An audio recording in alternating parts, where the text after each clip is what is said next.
Módulo 42 da frente 2 da nossa apostila. Esse módulo vai trazer mais do mesmo sobre reflexão de ondas. Inclusive o título aí é Reflexão de Ondas 2.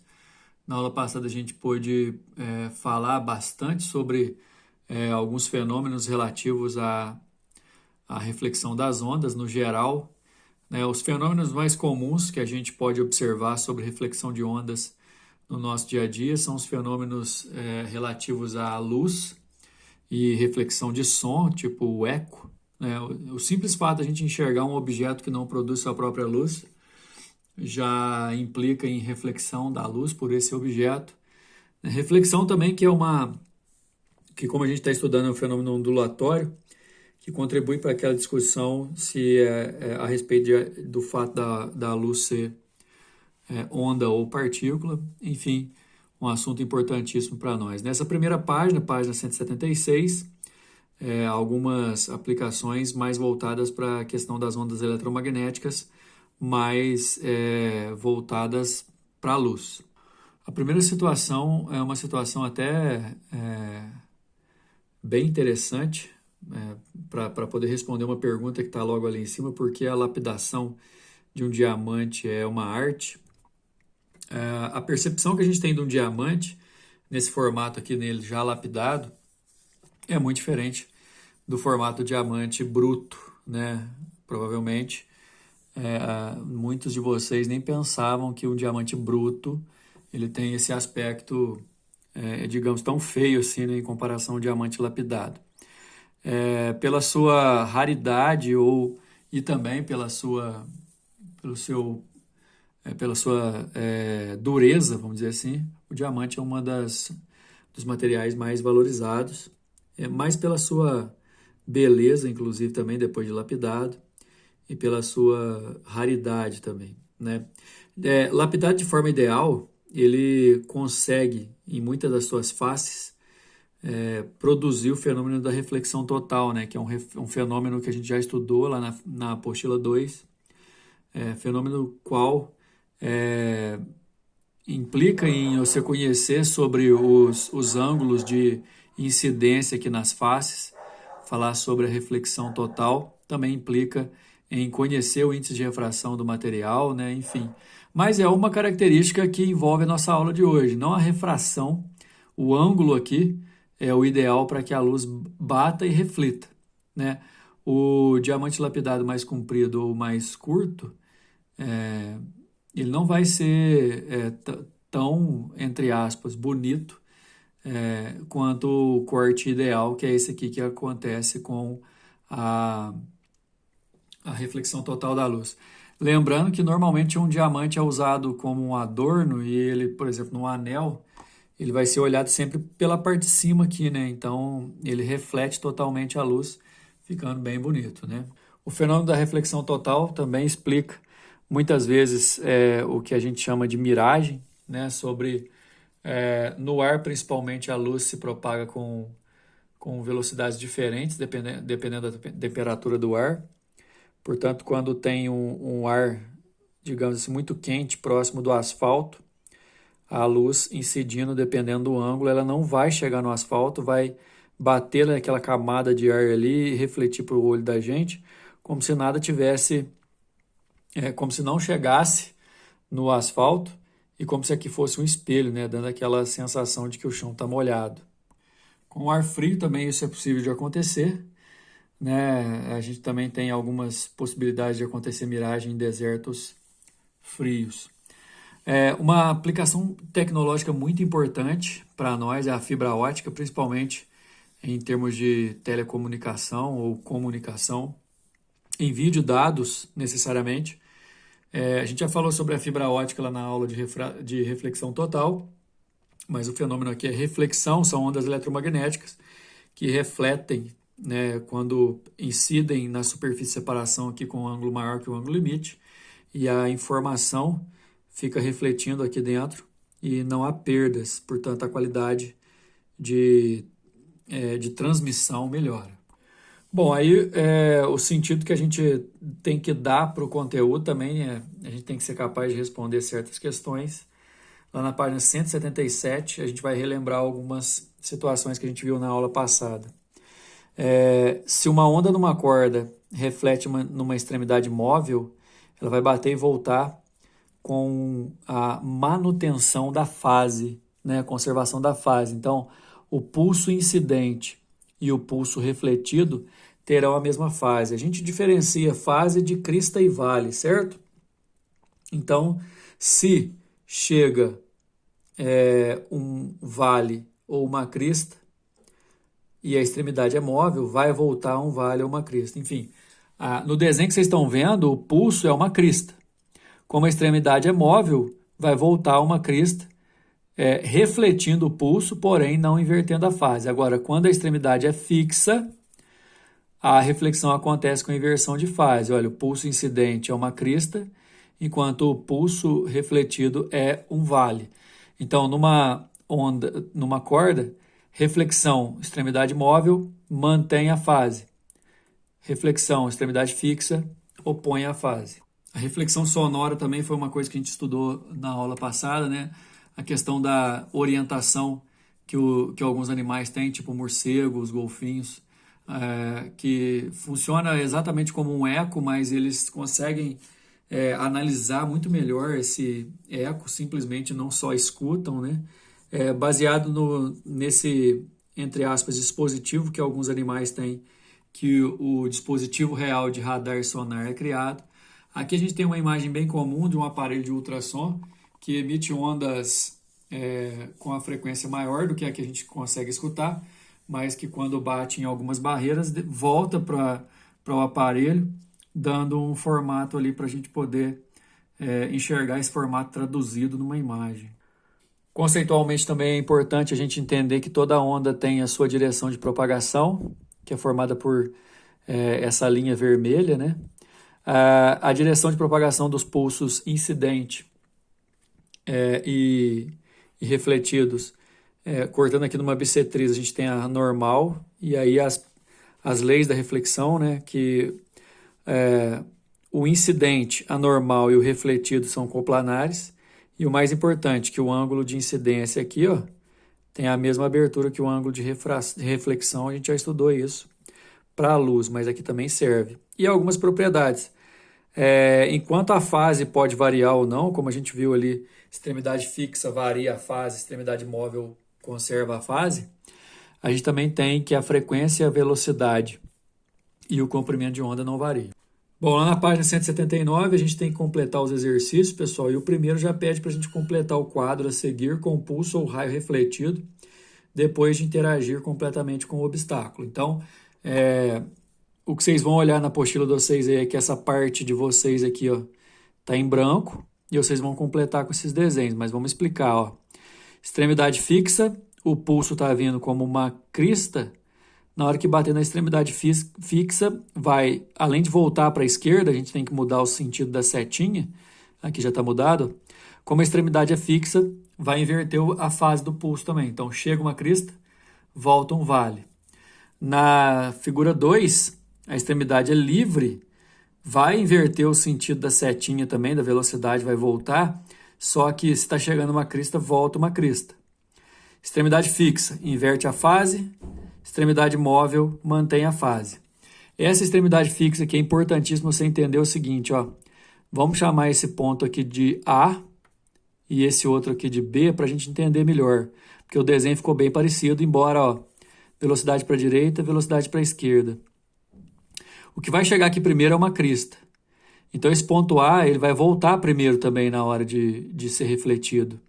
E ele é esse aqui, na verdade. Ó. Ele vai ter que voltar na frente. Lembrando que a velocidade é para a esquerda. Extremidade fixa, o ponto A, que era crista, vira vale. O ponto B, que era vale, se transformou em crista. Correto? Agora aqui a gente tem a direção da onda que incide e depois a direção da onda que reflete. Mostrando que o comprimento de onda se mantém e que o ângulo ali também é o mesmo. Pulsos circulares, né, a distância entre duas cristas é o comprimento de onda, o que vai inverter na velocidade os pulsos voltando, mas o comprimento de onda se conservando. E no último, que a gente já fez abordagem para a luz também, né? Incide, formando um ângulo de 30 graus com o espelho. Portanto, com a normal vai ser 60, pela lei da reflexão aqui também vai ser 60, o ângulo de reflexão. Chegando na outra incidência aqui, 30, dois ângulos de 30, ângulo de 60 aqui. Então, vocês têm que completar o desenho aí, pessoal. Número 2. Uma emissora da TV, situada na cidade de Macapá, praticamente na linha do Equador, envia seus sinais por duas vias. Por satélite geoestacionário, que orbita a Terra a uma altitude de 36 mil quilômetros, no zênite sobre o Macapá. E por fibra óptica retilínea, de índice de refração absoluta igual a 1,5. Uma residência distante 400 km da emissora recebe o sinal via satélite por fibra óptica, num atraso, delay, delta, esse delta minúsculo aqui, esse aqui é o delta minúsculo. Sabendo que no vácuo e no ar, as ondas eletromagnéticas da TV se propagam com a mesma velocidade de 3 vezes 10 a quinta km por segundo. Detalhe, viu, gente? Está em quilômetros por segundo e as distâncias estão em quilômetros, então a gente não vai precisar mudar nada. Pode-se afirmar que o valor mais próximo de delta ele quer saber qual que é a diferença dos tempos ali, certo? Levando em consideração o cálculo gasto pelo sinal, porque é o seguinte, o satélite fica a 36 mil quilômetros, só que o sinal sai da antena, sobe 36 mil quilômetros, depois ele desce 36 mil quilômetros de novo. Por isso que aqui está 2H, ó.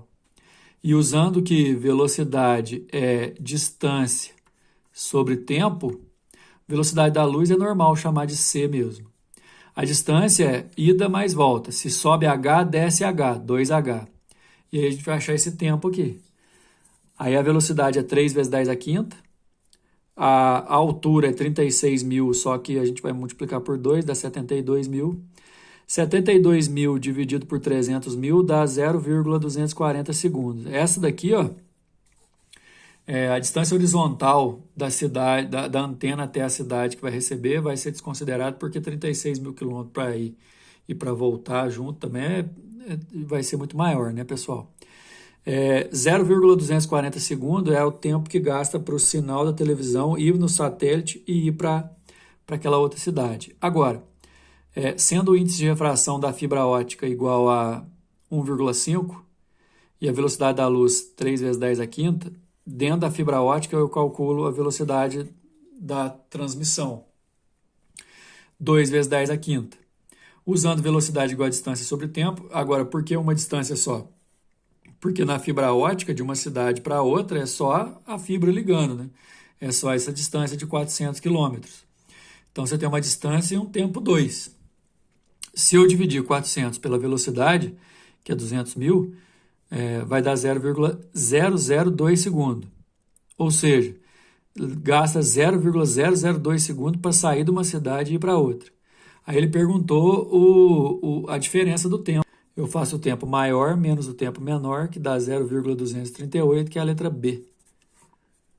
O exercício número 3 é bem parecido com alguns que a gente já fez lá na aula passada, viu, gente? Na água salgada, a propagação de ondas eletromagnéticas é rapidamente atenuada. Esta é uma das razões técnicas pelas quais as embarcações marinhas fazem frequentemente o uso de um dispositivo chamado sonar. Este instrumento tem muita utilização na navegação, na pesca, no estudo das pesquisas do fundo dos oceanos. Seu funcionamento consiste na emissão de uma onda sonora que, ao encontrar um obstáculo, sofre reflexão e retorna ao seu local de origem. Calcule o módulo da velocidade do som nas águas representadas na figura, sabendo que o eco retorna após aproximadamente 0,02 segundos. Esse tempo aqui, ó, é o ΔT para ir e voltar, certo? Tá vendo aqui, ó, que a distância é de 14,5 metros? Se você usar só 14,5 metros, considerando só a ida, aí você tem que usar metade desse tempo. Agora, se você usar esse tempo todo, 14,5 para ir, mais 14,5 para voltar. Não esquece que o ideal é você levar em consideração que o eco são duas distâncias para percorrer.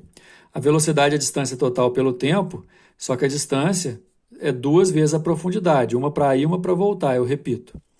A velocidade eu não sei, 2 vezes 14,5 vai dar 29, dividido por 0,02 segundo, que é o tempo para ir e voltar, 29 por 0,02 dá 1.450 metros por segundo, a velocidade dessa onda aí na água salgada.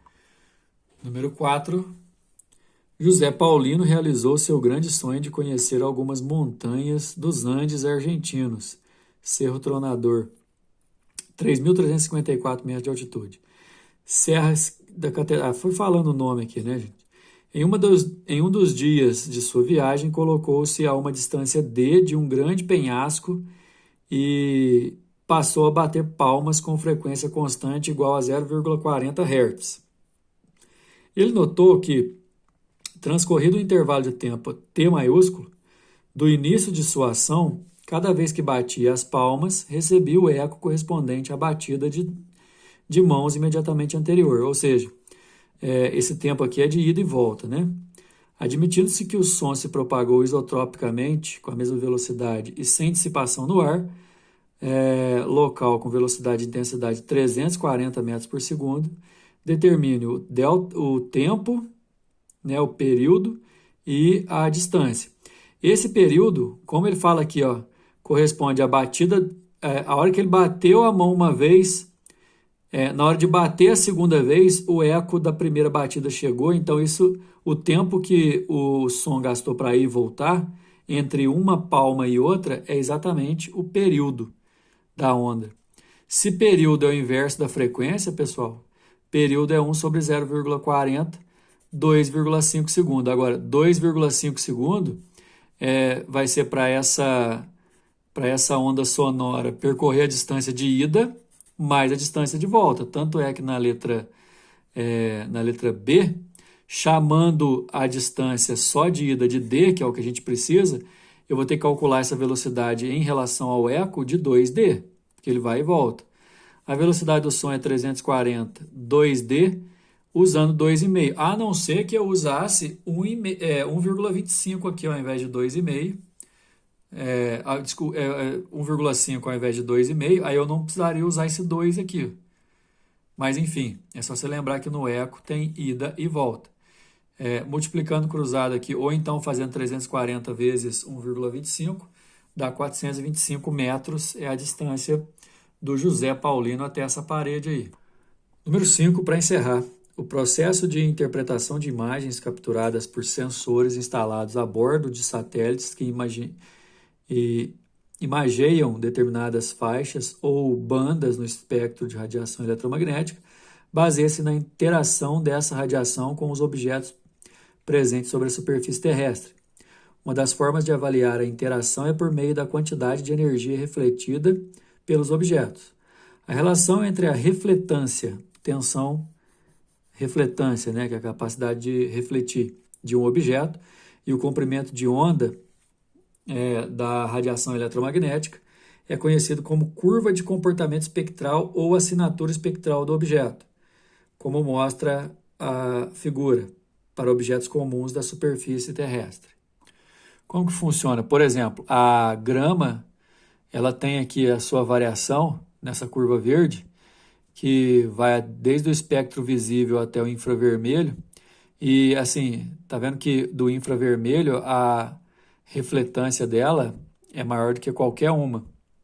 Enfim, só a leitura aqui, mas vamos ver o que o exercício está querendo.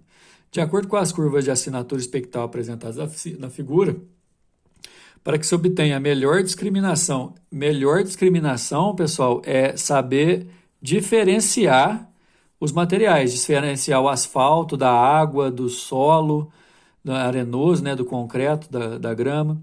Ou seja, por exemplo, aqui nesse ponto, ó, o concreto e a grama têm a mesma refletância. Aqui, ó, em 2 pontos, ó, a grama e o solo arenoso têm a mesma refletância.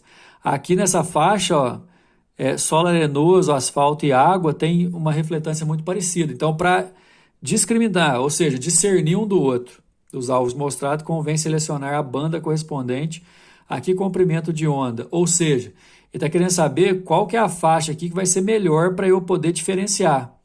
Bom, galera, se eu quero diferenciar, eu vou querer a faixa na qual a diferença entre a refletância vai ser a maior possível. Aqui, por exemplo, de 0,4 a 0,5 é uma bagunça total. não dá para diferenciar um do outro, porque eles têm praticamente a mesma refletância. Indo direto ao ponto, ó, essa parte final aqui, ó, é a parte em que as refletâncias se diferenciam mais. Inclusive, a refletância da água de 0,8 a 0,9 é nula. Do asfalto é quase que linear, mas está abaixo de 10%. Nessa faixa aqui, no solo arenoso, está ligeiramente maior que 20%, enquanto o concreto está acima dos 30%, enquanto a grama está chegando nos 50%. Então, se eu quero diferenciar, eu quero que eles reflitam de forma diferente, o mais diferente possível. Então, na faixa do 0,8 ao 0,9 é o que me interessa, a resposta letra E. Beleza? Próxima aula a gente vai continuar com outro fenômeno importantíssimo, que inclusive a gente já estudou para a luz, mas estudaremos a partir da aula que vem, para as ondas em geral, a refração. Ok? Até mais.